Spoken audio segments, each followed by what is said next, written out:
Hello friends, எல்லாருக்கும் வணக்கம். So இன்னிலேருந்து நம்ம எக்கனாமிக் கிளாஸஸ் ஸ்டார்ட் பண்ணலாம். ஸோ ஃபஸ்ட்டு வந்து நான் உங்களுக்கு எக்கனாமியில் என்னென்ன புக் லிஸ்ட் வந்து தேவை அப்படின்றத உங்களுக்கு நான் ஃபஸ்ட்டு சொல்லிடுறேன்.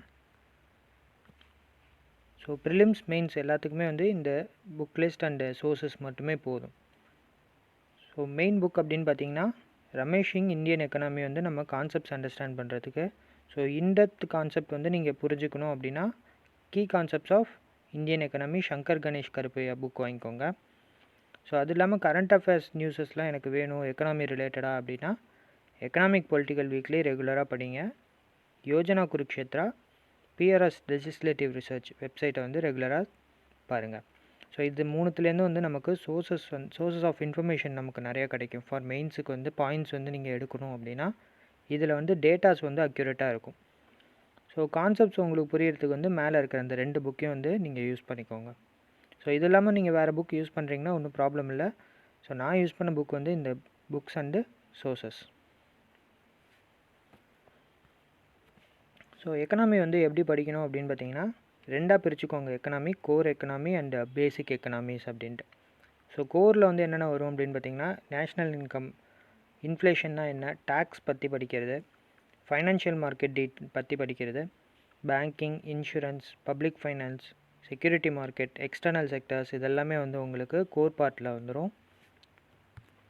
பேசிக்ஸில் வந்து பார்த்திங்கன்னா எக்கனாமியோட டைப்ஸு, எவல்யூஷன், இந்தியன் எக்கனாமி எப்படி எவால்வ் ஆகிருக்கு, இந்தியா எக்கனாமிக் பிளானிங் எப்படி நடந்துச்சு, ஸோ லாஸ்ட்டு 12 இயர் பிளானிங் எப்படி இருந்துச்சு, பிளானிங் கமிஷன், நீத்தி ஆயோக் இதெல்லாம் வந்து எக்கனாமிக் பிளானிங்கில் வந்துடும்.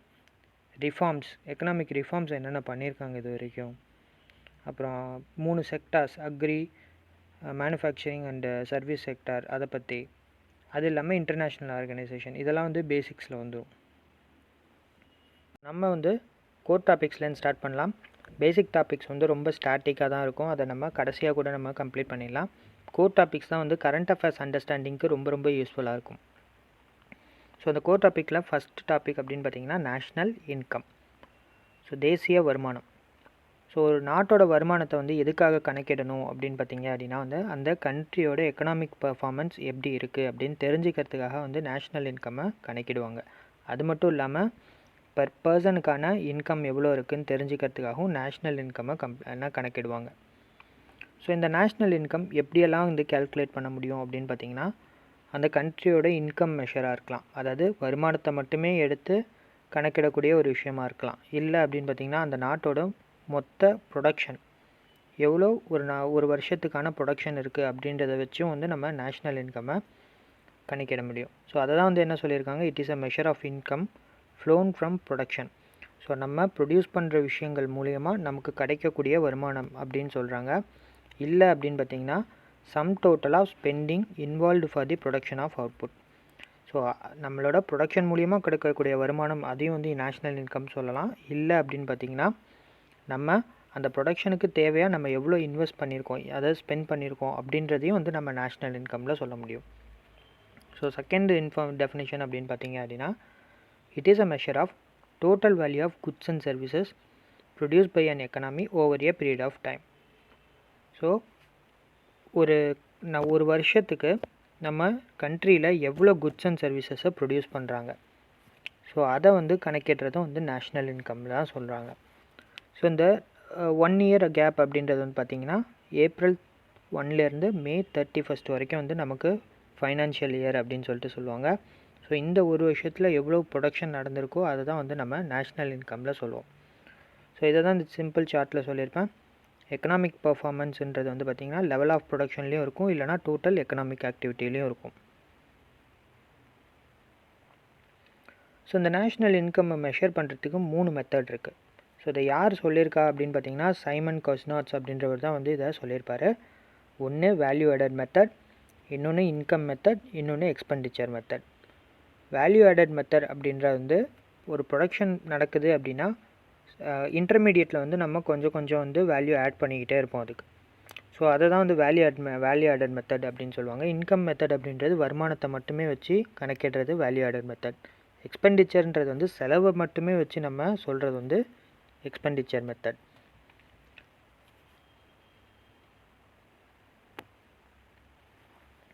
ஸோ நமக்கு நேஷ்னல் இன்கம்மை யார் எஸ்டிமேட் பண்ணுறாங்க அப்படின்னு பார்த்திங்கன்னா சென்ட்ரல் ஸ்டாட்டிஸ்டிக்கல் ஆர்கனைசேஷன் தான் வந்து இதை எஸ்டிமேட் பண்ணுறாங்க. ஸோ இந்த நேஷ்னல் இன்கம்க்கு வந்து நிறைய ஸ்டாண்டர்ட் மெஷர்ஸ் இருக்குது. ஸோ என்னென்ன அப்படின்னு பார்த்தீங்கன்னா ஜிடிபி, அதாவது gross domestic product, GNI gross national income, NDP net domestic product, NNI net national income, GNDI gross national disposable income, NNDI net national disposable income, GDIG gross disposable income of government, GDIH gross disposable income of households. So இதெல்லாம் என்னென்ன அப்படின்றத வந்து நான் அடுத்தடுத்த கிளாஸஸில் வந்து உங்களுக்கு explain பண்ணுறேன். So first national income அப்படின்றதுக்கான ஃபார்முலாவை பார்த்துருவோம். ஸோ நேஷ்னல் இன்கம்க்கு உங்களுக்கு ஒரு ஃபார்முலா கொடுத்துருக்காங்க. என்னென்னு பார்த்தீங்கன்னா C+I+G+X-M அப்படின்னு சொல்லியிருப்பாங்க. இதில் C அப்படின்றது வந்து பார்த்திங்கன்னா கன்சம்ஷன் எக்ஸ்பெண்டிச்சர். ஸோ டோட்டலாக வந்து எவ்வளோ வந்து நம்ம எக்ஸ்பெண்டிச்சர் நம்ம செலவு பண்ணியிருக்கோம் கன்சம்ஷனுக்காக. ஸோ கன்சம்ஷன் அப்படின்றது வந்து நம்ம இப்போ ஒரு கடைக்கு போகிறோம். ஸோ அதில் வந்து ஒரு பொருட்களை வாங்குகிறோம். அந்த பொருள் அப்படின்றது வந்து நம்ம வாங்குறதுன்றது வந்து கன்சம்ஷனில் வரும். ஸோ இது மாதிரி வந்து நம்ம எவ்வளோ கன்சம் பண்ணியிருக்கோம் அப்படின்றதுக்கான எக்ஸ்பெண்டிச்சரை வந்து அது plus total investment expenditure. So இப்போ அந்த பொருளை நம்ம வாங்குகிற பொருளை தயாரிக்கிறதுக்கு நம்ம இன்வெஸ்ட் பண்ணியிருப்போம். அந்த இன்வெஸ்ட்மெண்ட்டோட expenditure plus total government expenditure.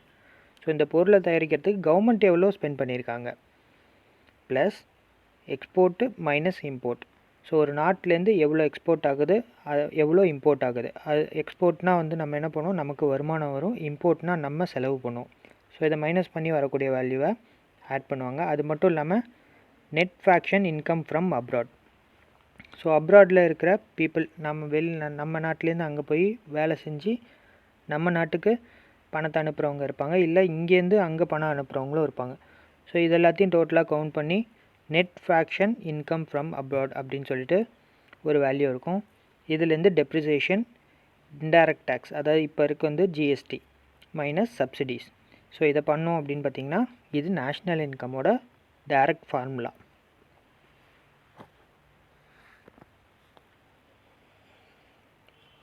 So national income aggregates வந்து பார்த்திங்க அப்படின்னா ரெண்டு விதத்தில் வந்து நம்ம கேல்குலேட் பண்ண முடியும். ஒன்று ஃபேக்டர் காஸ்ட், இன்னொன்று market price. So factor cost அப்படின்றது வந்து ப்ரொடக்ஷன் பண்ணுறதுக்கு ஆகக்கூடிய நமக்கு காசு, அதை தான் வந்து ஃபேக்டர் காஸ்ட்டில் சொல்லியிருப்பாங்க. ஸோ எக்ஸாம்பிளுக்கு சொல்லணும் அப்படின்னா ஒரு ப்ரொடக்ஷன் நடக்கணும்னா நமக்கு லேண்டு தேவை. அந்த லேண்டுக்கு நம்ம கொடுக்கக்கூடிய ரெண்ட் இல்லைனா வந்து அதுக்கு தேவையான காசு. ஸோ அப்புறம் capital interest. So capital interest அப்படின்னும்போது வந்து பார்த்திங்கன்னா ஒரு இன்ஃப்ராஸ்ட்ரக்சர் க்ரியேட் பண்ணுறதுக்கு நமக்கு தேவையான பணம். வேஜஸ், ஒரு எம்ப்ளாயிக்கு சம்பளம் கொடுக்க தேவையான பணம்.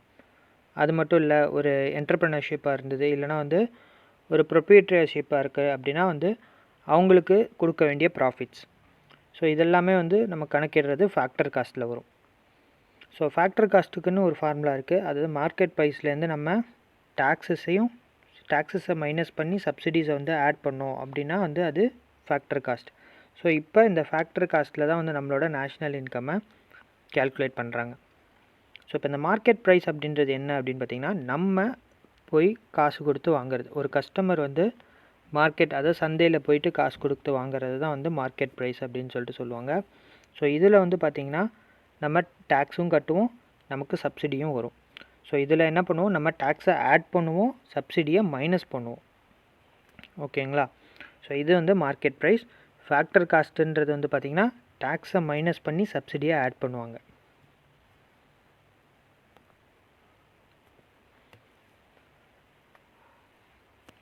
ஸோ நெக்ஸ்ட் வந்து பார்த்திங்கன்னா ஜிடிபி அப்படின்றது என்னென்னா ஒரு மானிட்டரி வேல்யூ அப்படின்னு சொல்லிட்டு சொல்லுவாங்க. எதோட மானிட்டரி வேல்யூ அப்படின்னு பார்த்திங்கன்னா நம்ம கண்ட்ரி, அதாவது ஒரு டொமஸ்டிக் டெரிட்டரிக்குள்ளார ப்ரொடியூஸ் பண்ணக்கூடிய ஃபைனல் குட்ஸ் அண்ட் சர்வீசஸை தான் வந்து ஜிடிபி அப்படின்னு சொல்லிட்டு சொல்லுவாங்க.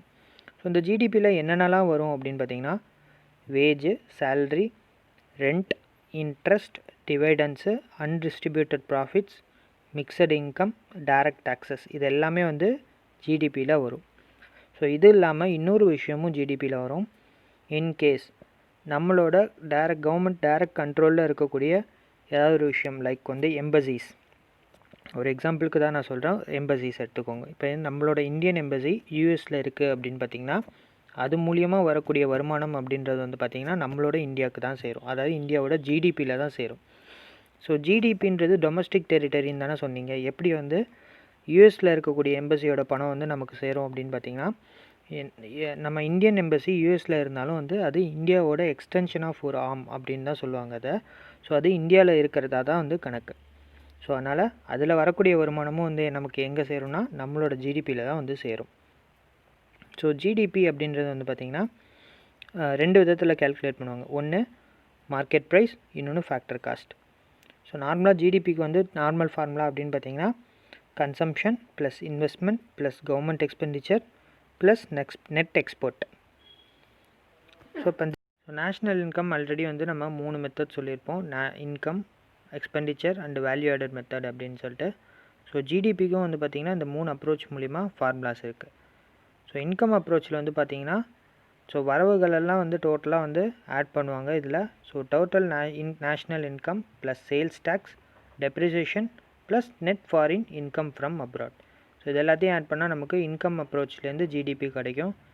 எக்ஸ்பெண்டிச்சர் அப்ரோச் அப்படின்றது வந்து நம்ம நார்மலாக யூஸ் பண்ணக்கூடிய formula consumption plus investment plus government expenditure plus net export and import. So இப்போ நம்ம வந்து மேக்ஸிமம் வந்து எக்ஸ்பெண்டிச்சர் அப்ரோச்சில் தான் ஜிடிபியை கேல்குலேட் பண்ணிகிட்ருக்கோம். வேல்யூ ஆடட் அப்ரோச் அப்படின்னு பார்த்திங்கன்னா ஒரு ப்ராடக்டை ரெடி பண்ணுறதுக்கு தேவைப்படக்கூடிய டோட்டல் காஸ்ட்லேருந்து அந்த அந்த ப்ராடக்டை ரெடி பண்ணும்போது இன்டர்மீடியேட்டில் நம்ம ஏதாவது வந்து வேல்யூ ஆட் பண்ணியிருந்தோன்னா அதை மைனஸ் பண்ணிட்டோம் அப்படின்னா அதுதான் வந்து வேல்யூ ஆடட் அப்ரோச்சோட ஃபார்முலா. ஸோ இந்த வேல்யூ ஆடட் அப்ரோச்சை வந்து இன்னும் டீட்டெயிலாக நான் நெக்ஸ்ட் கிளாஸில் வந்து உங்களுக்கு எக்ஸ்பிளைன் பண்ணுறேன். ஏன்னா இதிலே வந்து பேசிக் ப்ரைஸ், ஃபேக்டர் காஸ்ட் அப்படின்னு 2 இருக்குது. அதுக்கு அடுத்தது அப்படின்னு பார்த்திங்கன்னா நம்ம 2 விஷயம் நமக்கு கிளியராக தெரியணும். ஒன்று நாமினல் ஜிடிபி, இன்னொன்று real GDP. So nominal GDP அப்படின்றது வந்து பார்த்திங்கன்னா ஸோ நம்ம ஒரு கண்ட்ரி உள்ளார ப்ரொடியூஸ் பண்ண குட்ஸ் அதோட மார்க்கெட் வேல்யூ அப்படின்றது தான் வந்து நாமினல் ஜிடிபி. ரியல் ஜிடிபி அப்படின்றது வந்து இந்த நாமினல் ஜிடிபியோட இன்ஃப்ளேஷன் ப்ரைஸையும் நம்ம சேர்த்துக்கிட்டோம் அப்படின்னா வந்து அது ரியல் ஜிடிபி.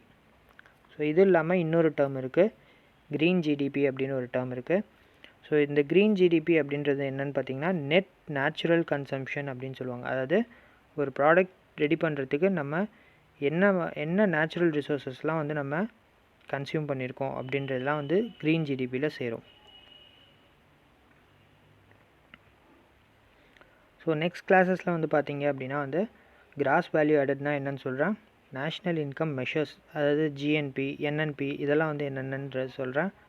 அதே மாதிரி ஒரு நேஷ்னல் இன்கம் கேல்குலேட் பண்ணுறதுக்கு என்னென்ன ப்ராப்ளம்ஸ்லாம் இருக்குது அப்படின்றதையும் சொல்கிறேன். Organisations, national accounts in India. So ஒரு நேஷ்னல் இன்கம் என்ன கேல்குலேட் பண்ணுறதுக்கு எந்தெந்த ஆர்கனைசேஷன்ஸ்லாம் வந்து ஒர்க் பண்ணுது அப்படின்றத பற்றியும் சொல்கிறேன். அதே மாதிரி previous year question national income ரிலேட்டடாக என்னென்ன கேட்டிருக்காங்க அப்படின்றதையும் நம்ம பார்ப்போம். So thank you.